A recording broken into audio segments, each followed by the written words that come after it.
Next is waterproof socks. These are like calf, mid-calf socks. Excuse all the brush and stuff that's on there. I did use them just over the weekend. They were highly recommended by Eric over at Gun Gamers, not these specifically, but neoprene waterproof based socks, I believe is what he said in a video before and how to pack for attending a winter airsoft game.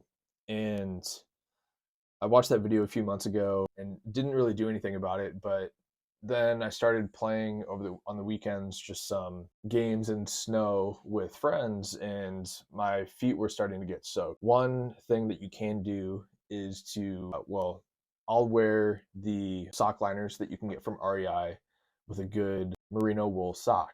My shoes, however, are not really like a waterproof shoe for that activity that I was doing. I needed a different solution, and a buddy actually took grocery plastic bags and put them over his feet.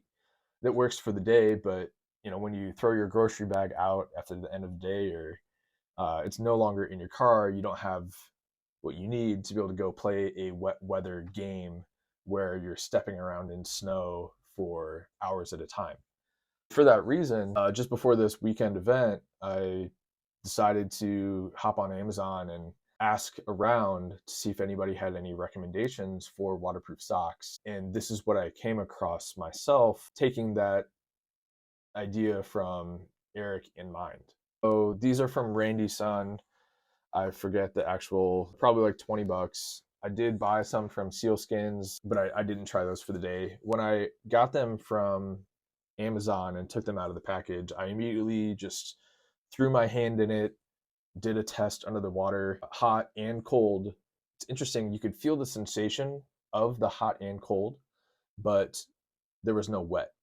Your hand did not get soaked, and I was really amazed by that. So I said, hey, I'm going to try it out for this event coming up, which was yesterday. And if you're watching this video later, this was in March of 2023. I also would recommend a waterproof sock. A few buddies, there was just so much mud, and the earth was thawing, and it was potentially the muddiest day of the year, in my opinion, or muddiest game that I had ever been to so far. But it was a great time.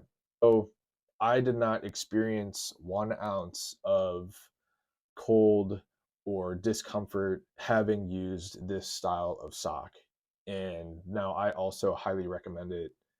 So check it out. These were very breathable. I didn't have any sweatiness. There was no rubbing, any discomfort. I was running around, crawling, crouching, putting pressure on my toes to get a good grip on the ground on a side of a hill, stop, start, like sprint movements, crouching. And I didn't think about my feet at all throughout the day. The only thing that I was thinking about was really just, oh man, there's a lot of mud and it's kind of hard to walk through, but I was not cold.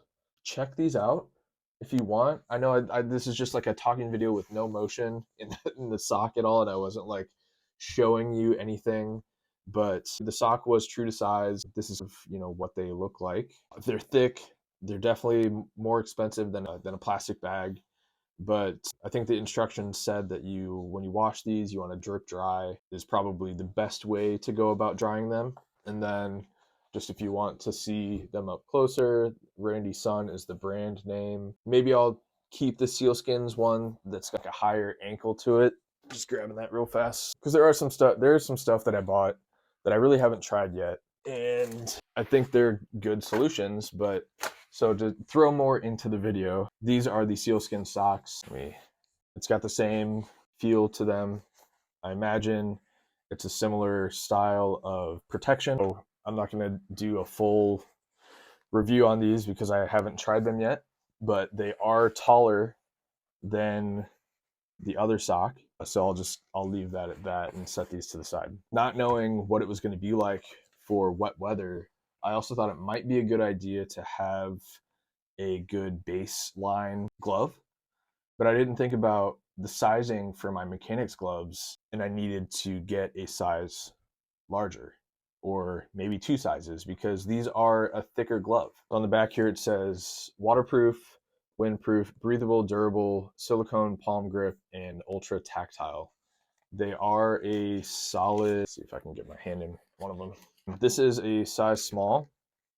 For me, there's just a little bit of room still in the tip of the fingers, but that's probably a trade-off that in a downpour I'd be willing to take, to be able to have these and the comfort. But again, these are brand new and I haven't used them yet, so I can't say that for sure. They're really warm, even just in here inside with them on my hand.